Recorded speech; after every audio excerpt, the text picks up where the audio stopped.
Primera de Samuel, capítulo 28, verso 14. Él le dijo: ¿cuál es su forma? Y ella respondió: un hombre anciano viene, cubierto de un manto. Saúl entonces entendió que era Samuel, y humillando el rostro a tierra, hizo gran reverencia. La persona que utilizaba un manto, si era profeta, representaba que Dios estaba sobre él, le estaba dando cobertura. También en los reyes utilizaban mantos.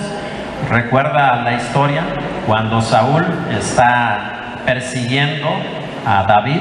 Él ya se había enterado que Samuel ya lo había ungido como rey sobre Israel, así es que le quería cortar la cabeza, quería que solamente su descendencia tuviera acceso al trono. Entonces lo persigue, pero dice que como todos somos humanos, pues le dieron ganas. Entonces dice que le dijo a su ejército: espérenme aquí mientras entro en una cueva y hago lo que tengo que hacer. Entonces va, dice él, pero él no sabía que David se había escondido en esa cueva de la persecución de él. Entonces dice que él entra como dice la Biblia, a cubrir sus pies, que no es otra cosa más que hacer sus necesidades fisiológicas. Y dice que él se quita el manto y dice que le dice uno de los hijos de Sarvia: David, he aquí Dios ha puesto a tu enemigo al alcance, ve y arrebátale la vida. Y David dijo: no, líbreme Dios de alzar mi mano contra el ungido de Jehová. Pero dice que le entró una idea, dijo: bueno, le voy a cortar parte de su manto. Entonces agarra su espada y corta parte de su manto y se lo lleva, pero que el espíritu le estaba redarguyendo porque había tocado algo que representaba la autoridad que tenía Saúl en ese instante. Y dice que se arrepintió y que él dio voces muy lejos porque no quería ser atrapado por Saúl, y le dijo: mi señor, mi rey.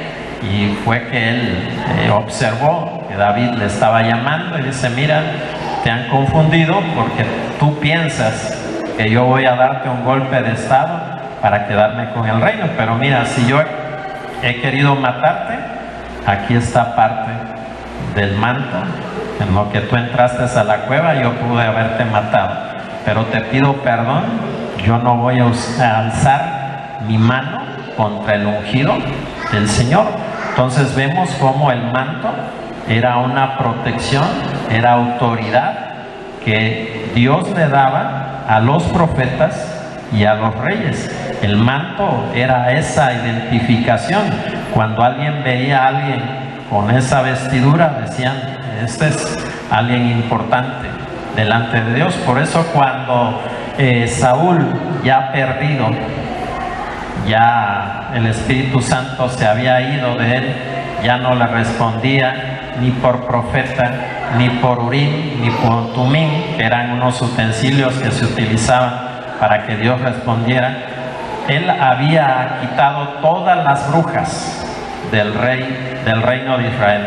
No había hechicera, no había nadie que invocara espíritus, pero él cayó en tal desgracia que necesitaba una palabra, y fue a buscar a esta bruja en Endor y le dijo: llámame al espíritu que yo te diga. Y entonces en la palabra que leímos dice: ve un hombre anciano, viene cubierto con un manto. Entonces, entendiendo, Saúl dijo: no, este no puede otro ser que Samuel.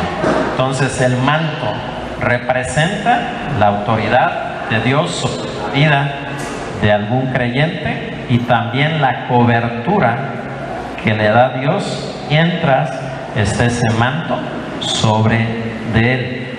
Vamos a ver un tipo de manto. Segunda de Reyes, capítulo 2, versos 15 al 18, dice: alzó luego el manto de Elías, que se le había caído, y volvió y se paró a orilla del Jordán.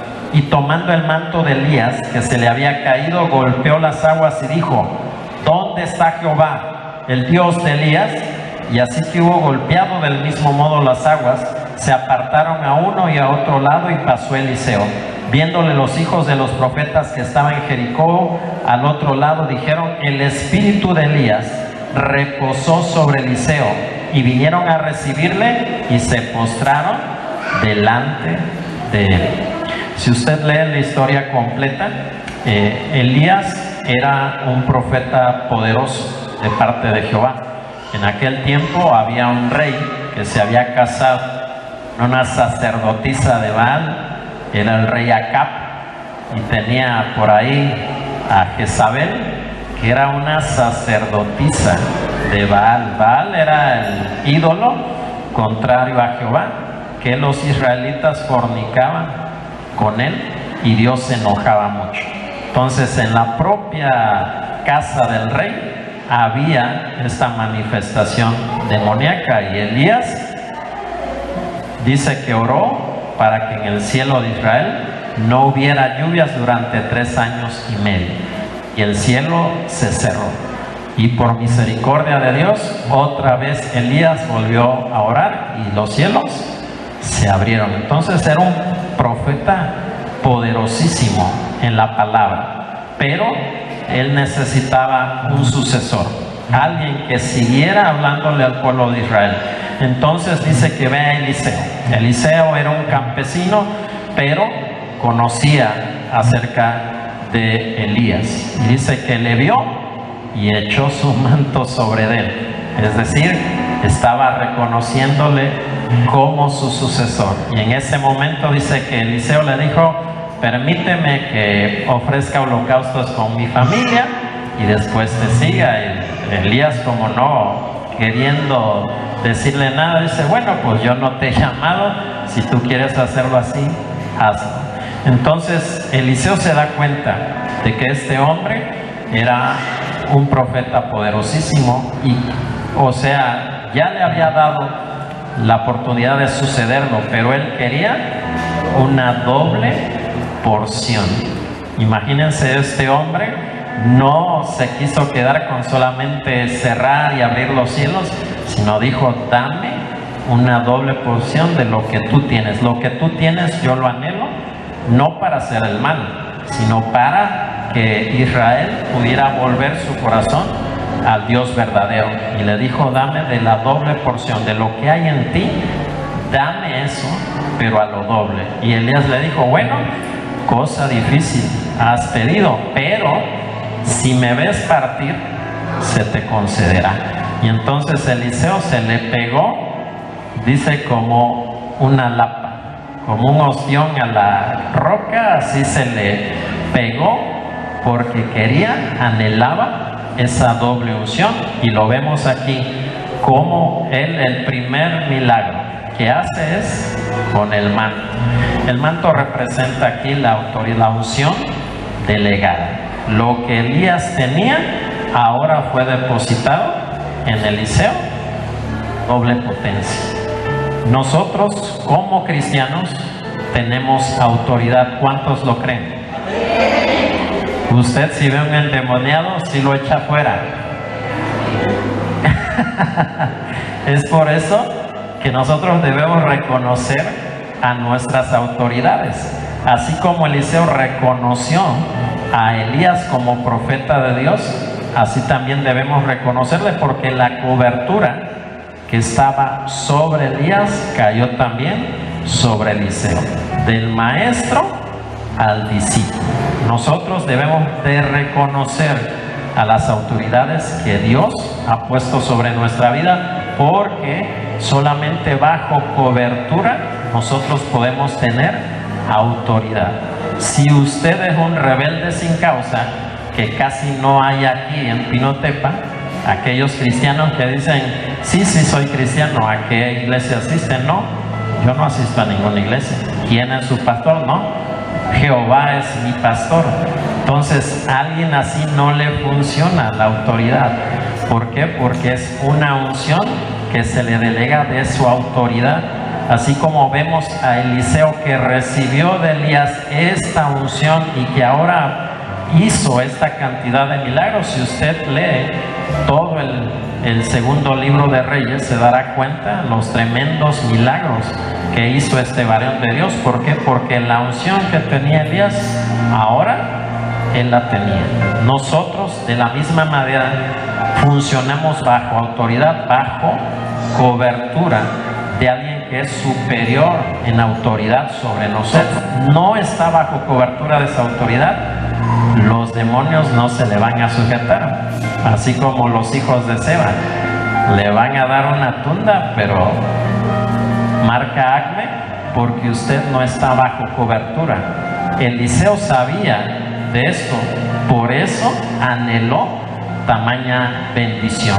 Nosotros debemos anhelar lo que otro siervo de superioridad tiene.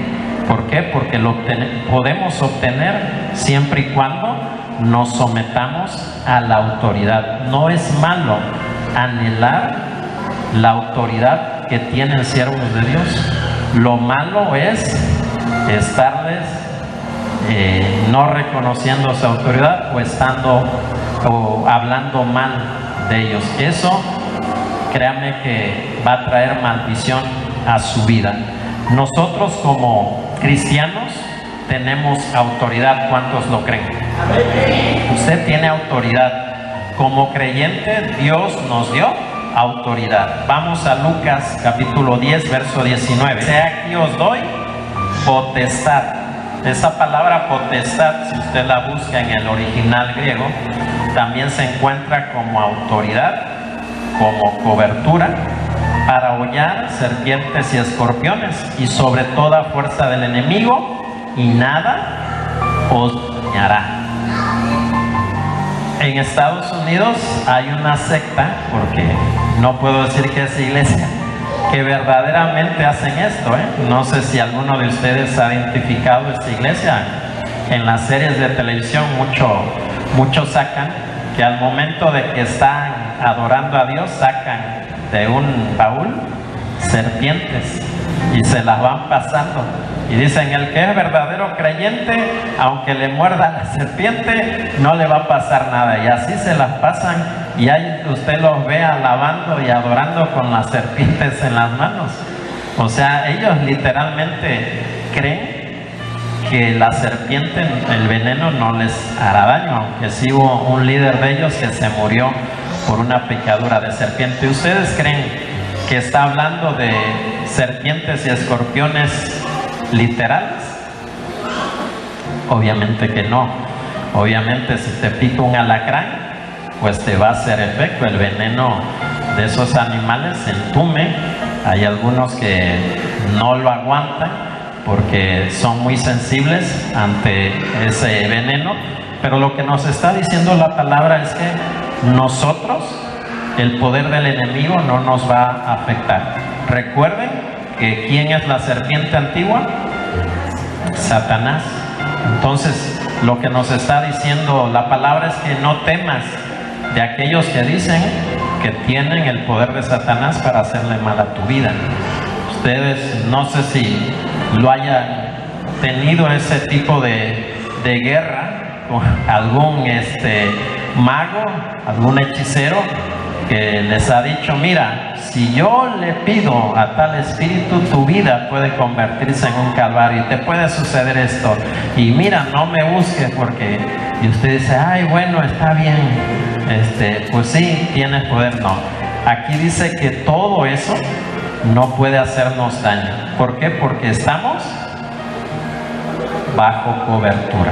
Tú te vas de la cobertura y sí te puede pasar eso, pero mientras estés con el manto de la unción de Dios sobre tu vida, nada puede ocurrirte. ¿Por qué? Porque Dios mismo ha establecido ese poder en ti, no para ponerte directo, enfrentarte a Satanás, porque esa es otra que les pasa a los cristianos, que no entienden los niveles de autoridad y se ponen más bien a maldecir, no a reprender. a maldecir al diablo, y entonces el diablo se enoja y viene contra ti con todo poder, y después estás chillando que no te lo aguantas. Pero es porque nosotros no debemos maldecir al diablo. ¿Sí sabe eso? Que nosotros debemos: Jehová te reprenda, Jehová te reprenda. Porque ni el mismo Miguel el ángel, que es como el general 5 estrellas que tiene Dios, se atrevió a maldecir al diablo, sino que le dijo: Jehová te reprende. Entonces sí tenemos poder para hollar cualquier poder que provenga del enemigo. Cualquier hechicería no te puede hacer mal a ti.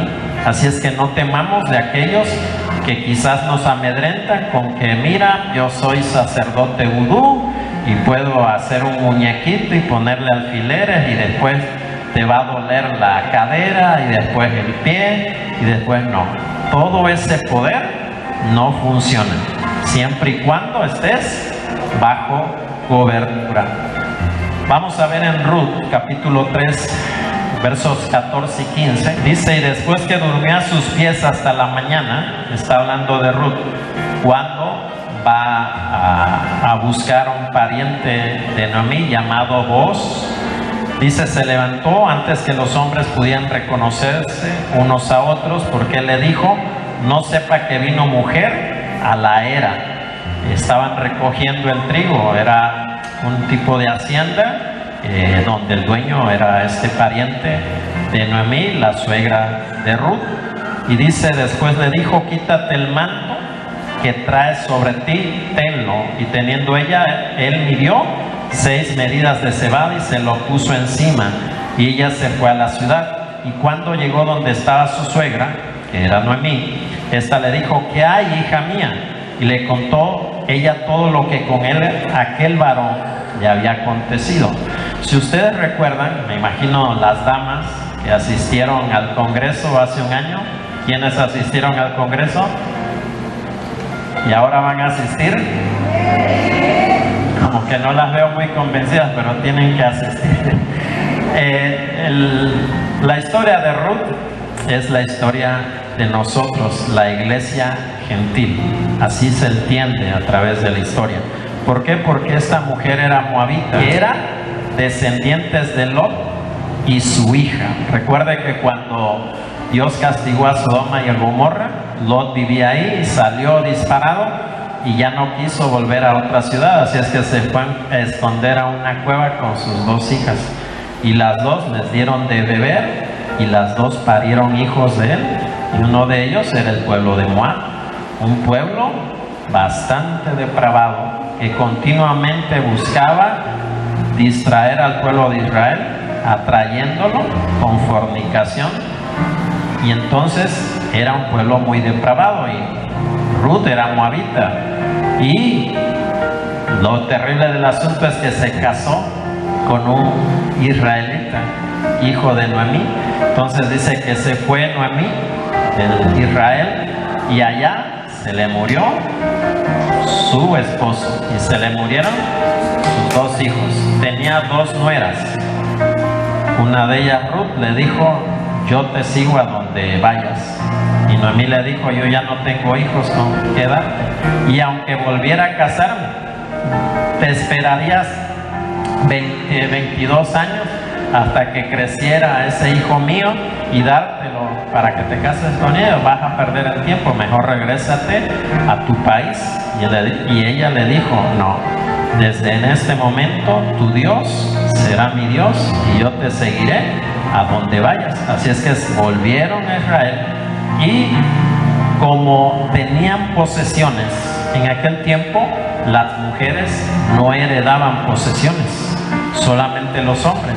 ¿Y cómo le hacían para recuperar esas posesiones? Tenían que casarse con el pariente más cercano. Hay una palabra ahí que también define mucho de lo que hizo nuestro Señor Jesús por nosotros. Se le llamaba redimir. Es decir, que la viuda se tenía que casar con el pariente más cercano para que le diera de su apellido y poder recuperar ese terreno para la familia.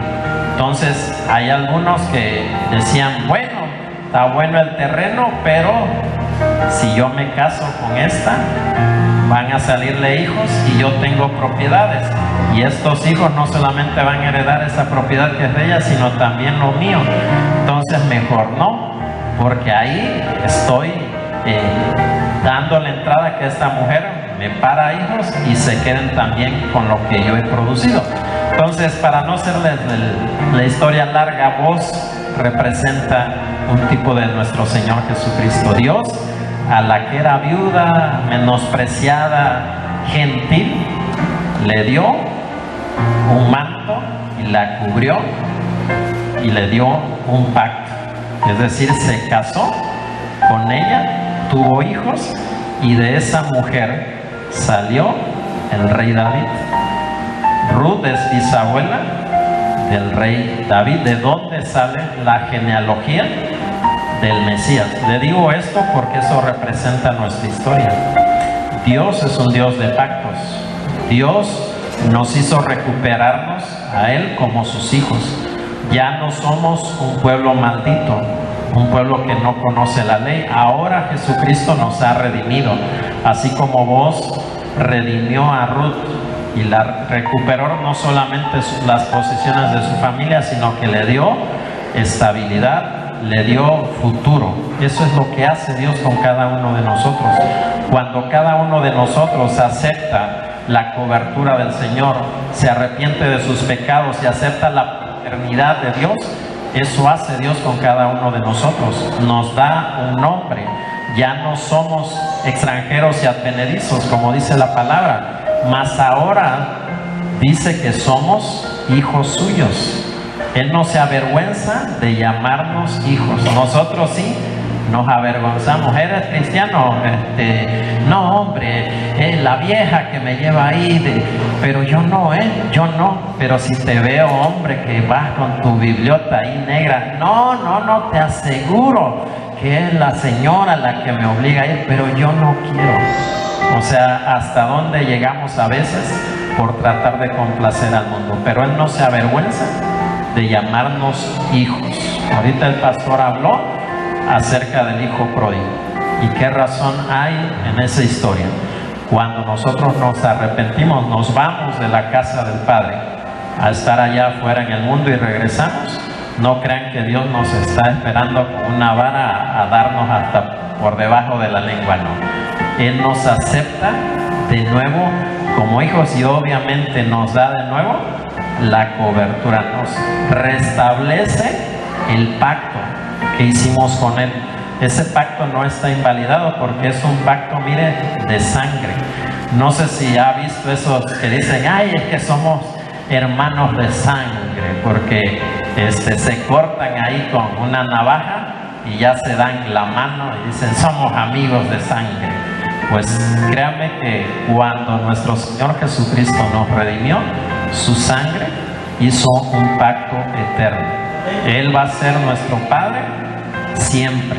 Usted es el que invalida el pacto yéndose allá afuera del mundo, pero Dios no se avergüenza de llamarnos hijos. Él nos da la cobertura familiar de que ahora tenemos un Padre, tenemos al Señor Jesucristo como abogado que está intercediendo por nosotros. Así es que nunca crea que usted fue echado a este mundo sin ningún propósito, que usted es hijo de la casualidad. No, Dios lo trajo aquí con un propósito divino. Así es que deje de escuchar esas voces que le indican que usted no es hijo de Dios, que le están recordando de su pasado moabí, llamarlo de alguna forma.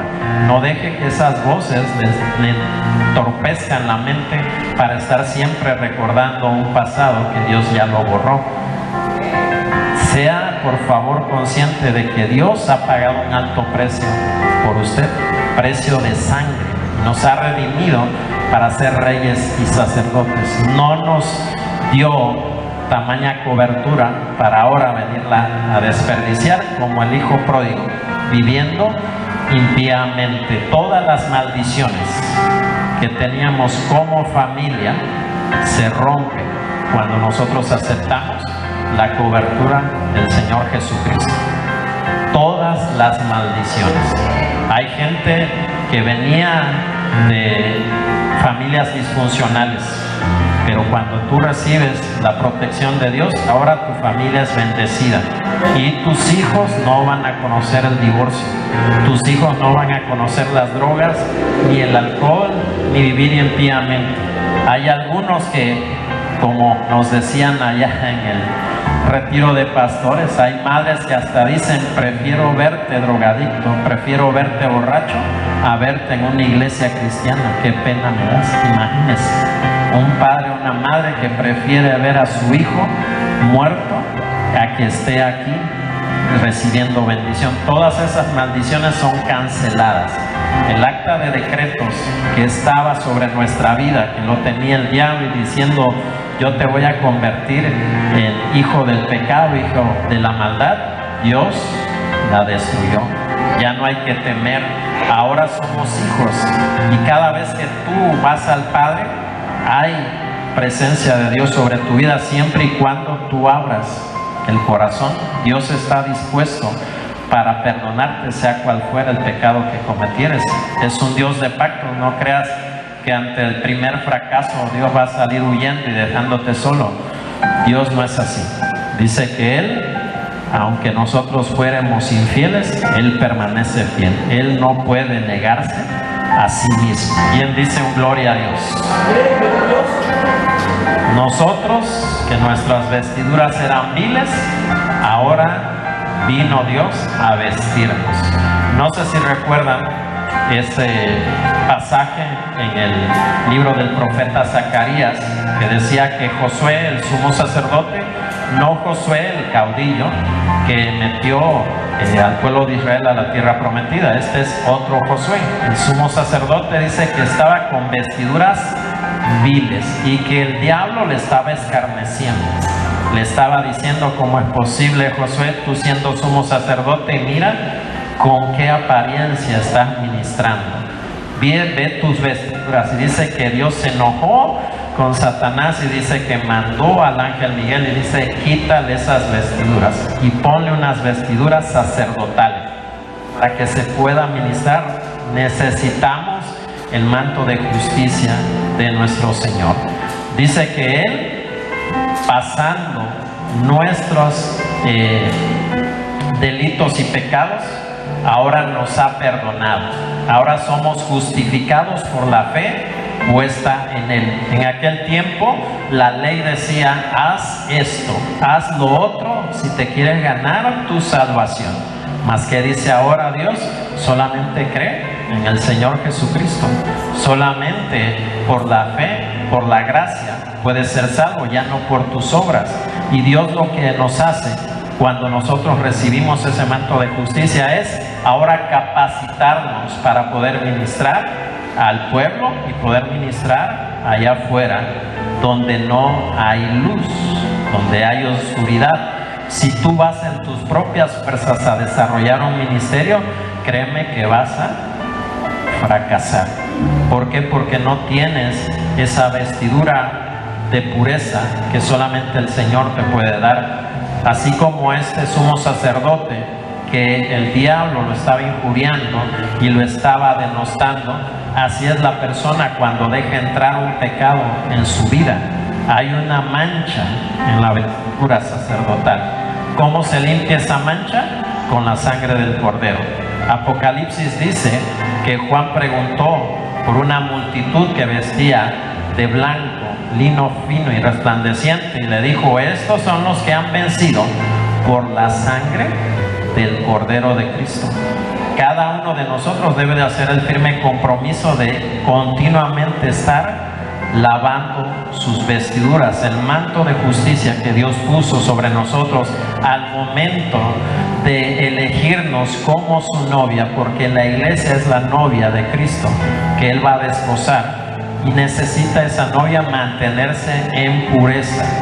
Sabemos que en el mundo vamos a recibir persecución, vamos a recibir tentación, pero como dice la palabra, siempre hay una salida por donde, valga la redundancia, salir huyendo.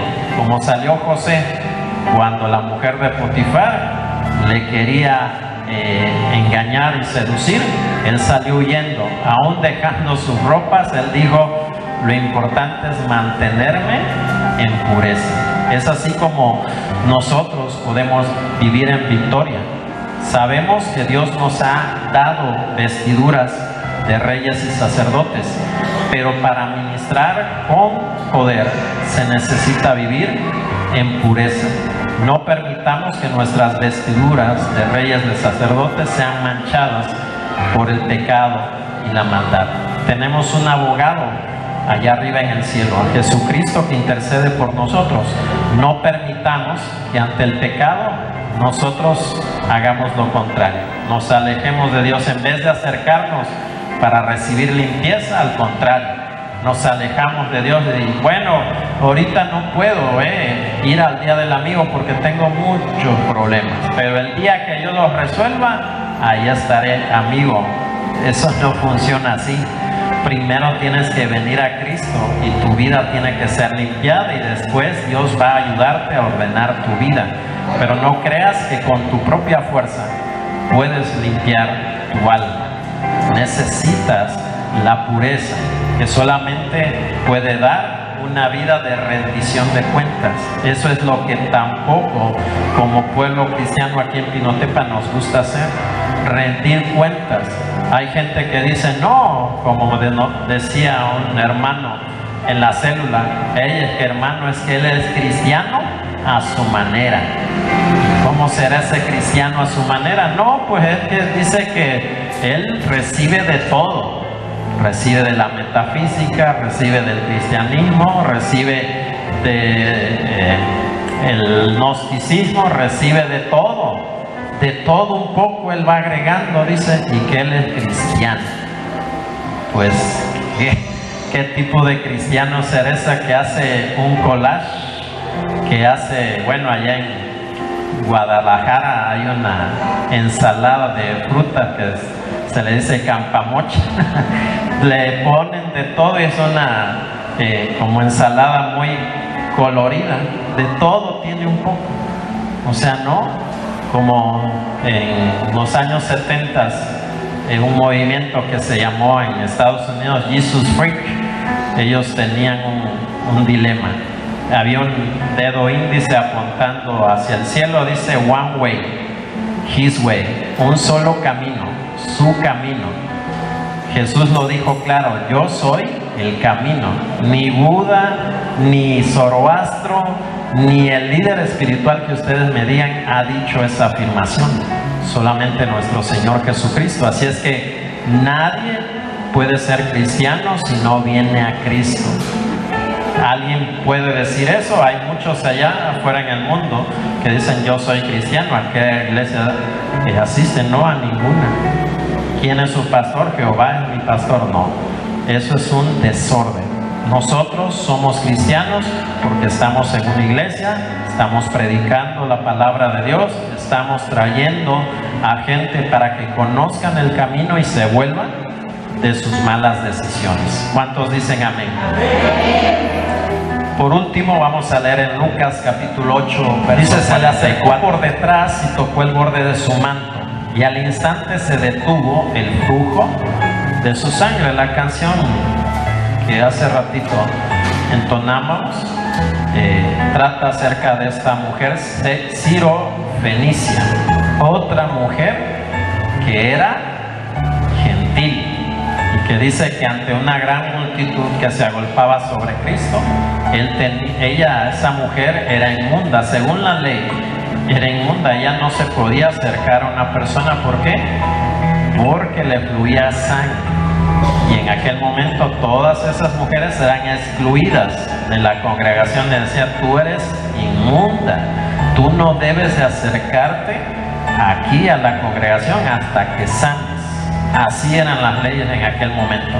Y dice que esta mujer vio a Jesús y dijo, he aquí mi oportunidad, aquí está aquel que sana, así es que me voy a acercar. Yo me imagino que se estuvo abriendo camino como pudo, con codazos, con manotazos, y yo creo, porque así solamente me puedo explicar, que ella se arrodilló. No estaba de pie porque le tocó el borde, no le tocó arriba, ni en medio. Dice que le tocó el borde de su manto. Lo más probable es que ella se haya hincado, se haya postrado para recibir la sanidad. Dice que en ese momento que su fe le dijo: si tocas el borde de su manto, serás completamente sano. Así es que lo tocó y Jesús dijo: ¿quién me ha tocado? Y los discípulos dicen: ay, maestro, mejor pregunta quién no te ha tocado. Aquí estamos que no podemos contener a tal multitud y tú nos dices que quién te ha tocado. No. El toque que yo he recibido es de alguien que tuvo fe. Yo sé quién me toca de esa manera. Y yo te digo que alguien aquí me ha tocado y ha salido poder de mí, y esa persona ha recibido la sanidad. Yo quiero saber quién es. Y la mujer apenada dice: soy yo, maestro. Dice: hija, tu fe te ha salvado. A todos nosotros Dios nos ha prometido una sanidad completa e integral. Y aprovecho el momento para invitar a toda la iglesia a la próxima clínica espiritual. A veces entendemos: ay, pues nada más que me quite mi diabetes, nada más a eso vengo, y la gente sana y se vaya fuera al mundo a darle vuelo al hilacho. No, eso es un desperdicio. Si Dios te sanó, Dios quiere que le sirvas. ¿Sí me oyó? Si Dios te sanó, quiere que le sirvas. Nosotros, si Dios nos sanó, es para hacerle algo, corresponderle de la misma manera. No se vale que usted reciba sanidad y diga: ahora pues si tiene tele, ahí se ve. No, la sanidad que Dios da no solamente es en el cuerpo, es en el alma y es en el espíritu. Hay una sanidad completa, porque usted solamente: ay, no, yo solamente quiero que me curen los callos que tengo. No, pero tienes un corazón donde hay odio, donde hay deseos de venganza, donde hay rencor, donde hay remordimiento. Dios quiere también sanarlo de adentro para que lo de afuera sea integral con lo que te está sucediendo adentro. Muchos piensan, como los fariseos, que todo es afuera, una buena apariencia, pero por dentro estamos dañados en el corazón y en la mente. No, lo que Dios ha prometido es sanarte desde adentro hacia afuera. Por eso les invito que este sábado no dejen de asistir, por favor. Es algo que hemos detectado en la iglesia, que muchas personas no pueden funcionar porque están atadas espiritualmente en el corazón. Llevan muchas cargas y no pueden ser libres. Si usted busca en Google, encontrará que más del 80% de las enfermedades son psicosomáticas. La gente que no tiene paz en la mente, en el corazón, está siendo afectada por una enfermedad que, si van al médico, les dice: pues ya le hice todos los análisis posibles, habidos y por haber, y usted está sana. Sí, en el cuerpo está sano, pero en el corazón es un daño terrible. El único que puede sanar ese corazón dañado es el Espíritu Santo. Él es el único que puede tocar esa área. Ni los psicólogos ni los psiquiatras pueden tocar esa área, aunque ellos se adjudiquen que ellos pueden ayudar a sanar tu alma. No lo pueden hacer. Lo que hacen es culpar a los psicólogos, es culpar a alguien de tu desgracia. Ah, pues mi papá, tu papá es tu papá. No, que mi mamá es tu papá. Ya, sané, ya. Y el psiquiatra lo que te va a hacer es darte chochitos para mantenerte todo zombie, y que tu ira no salga, tu esquizofrenia no salga. Así es que mejor te drogo y así vela pasando. No, lo que hace Dios es liberarte por completo. Dios nos ha dado ese manto de sanidad a la iglesia. Por eso, si tú estás con una enfermedad batallando, yo te pido que tú puedas entenderlo, que Dios quiere hacerte sano, pero también libre. Dios no quiere que tú sufras. Eso lo traemos allá de la religión, que ay, esta es mi cruz. No, esa no es tu cruz. Esa es una atadura espiritual que tienes en el alma. Tienes que arrepentirte de corazón. Tienes que aceptar que hay algo malo en ti para que Dios pueda actuar y poder liberarte. Porque a libertad fuimos llamados.